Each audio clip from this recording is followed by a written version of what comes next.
Shalom mes bien-aimés, soyez bénis. Encore aujourd'hui, je vais parler à nous, les prédicateurs.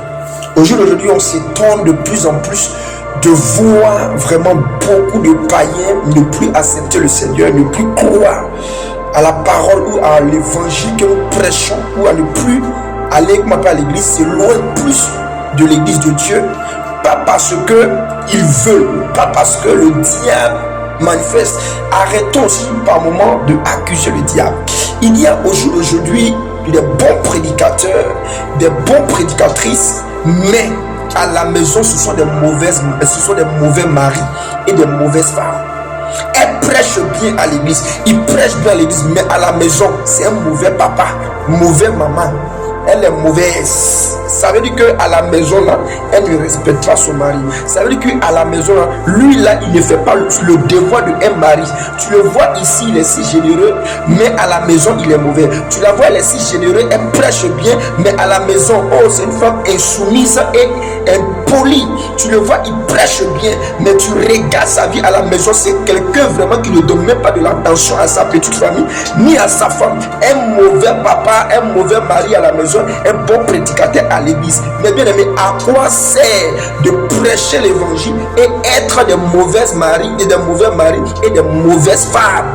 Cela ne diffie pas. Voilà pourquoi à chaque fois quand nous prêchons, le Seigneur peut pas aussi exaucer effectivement comme appelle nos prières. Pourquoi? Parce que celle que nous avons mariée, bien celui que nous avons marié, dans son cœur il se lamente, dans son cœur il parle. Comment nous pouvons prêcher l'évangile, présenter Jésus-Christ, et nous voyons les autres sont bénis, mais nous-mêmes ne sommes pas bénis? Pourquoi? Nous ne sommes pas l'exemple ni les modèles de ce que nous prêchons. Changeons nos mentalités, changeons nos manières de prêcher. Prêcher c'est bon, mais il faudrait que nous soyons aussi des bons maris et des bonnes femmes à la maison. Il faudrait que nous soyons de bons exemples à la maison. Parce qu'il dit, celui-là qui veut exercer, qui aspire à servir Dieu, il faudrait d'abord qu'il arrange sa maison. Mais si tu n'arranges pas ta maison, comment tu peux prêcher l'évangile? Ton évangile est vague, ton évangile est vide.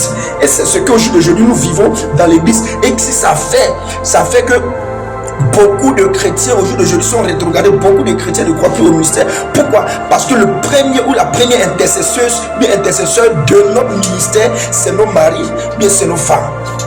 Soit c'est maman, ou bien c'est papa. Mais si ton es à la maison, tu ne respectes pas papa, tu ne respectes pas maman, ni ta femme, ni ton mari, alors à quoi sert de exercer le ministère? Ça serait inutile. Donc arrêtons aussi à un moment donné de accuser le diable, accuser les sorciers, accuser les gens. Non, revoyons nos vies, revenons à l'évangile authentique. Prêcher l'évangile c'est bon, être bon prédicatrice c'est bon, mais aussi là le témoignage de la maison. Qu'est-ce que nous sommes à la maison?